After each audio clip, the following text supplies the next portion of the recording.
During my 6-week stay here for Carlisle events in Pennsylvania, I've been given this relatively brand new F150 to drive around in. I'm impressed, so much to the point that I thought I'd share a segment with you on the show. Now, I know it's not a classic in one sense, but on the other hand it is. The F-Series truck has been running for over half a century. In fact, the F-Series truck is so good, it's held its own for years, keeping its position as the #1 top-selling truck in the world. And nothing can come close when it comes to sales. But how good is this big Ford for 2013? The first thing that springs up and belts you across the head is its size. Its Rambo-type appearance gives road presence and commands respect on roundabouts. Its slab-like sides and its huge grille have a following that hasn't dropped off as it's grown bolder and bigger.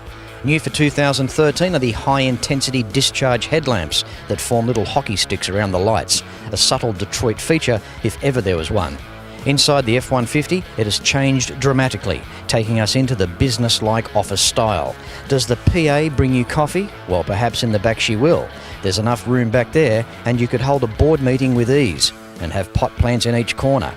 The cabin redesign has initiated a more upright dash with its upgraded interior.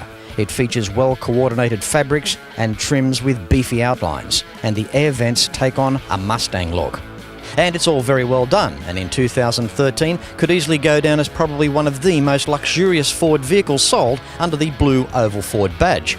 I don't know if I'm used to gasoline prices in Australia, but other critics have suggested that the F-Series truck is heavy on the gas. Well, to me, $100 to travel over 600 miles in a truck like this is amazing. Handling-wise, it's smooth, a little wallowy in the corners, but you have to keep reminding yourself that it's a truck, all 6,029 pounds of it, some 2,700 kilos to the digitally educated. Years ago, full-size American cars at their heaviest were around 2,100 to 2,400 kilos. And now it's time for the cubic inches up under the hood. But before I go any further, it is not a V8, it's a V6, but it performs very well. Welcome to Ford's EcoBoost, a 365 horsepower, 3.5 litre twin-turbo, intercooled double overhead cam 24-valve V6, hosting aluminium block and heads, with go-go juice squirting through direct fuel injection. This engine could hold a night at the cinema to feature its own torque. The name of the movie would be called 420 foot-pounds, and that's what gets this thing across the line.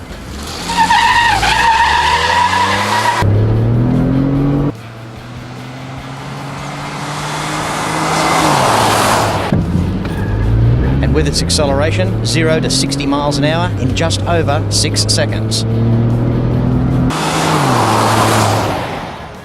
The displacement, 214 cubic inches or 3.5 litres to those born after 1974.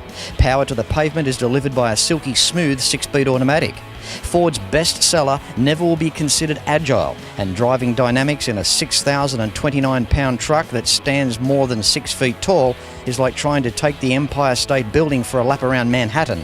Well, I hope you've really enjoyed this late model F-Series truck segment on Classic Restos. Stick around, there's more up after this.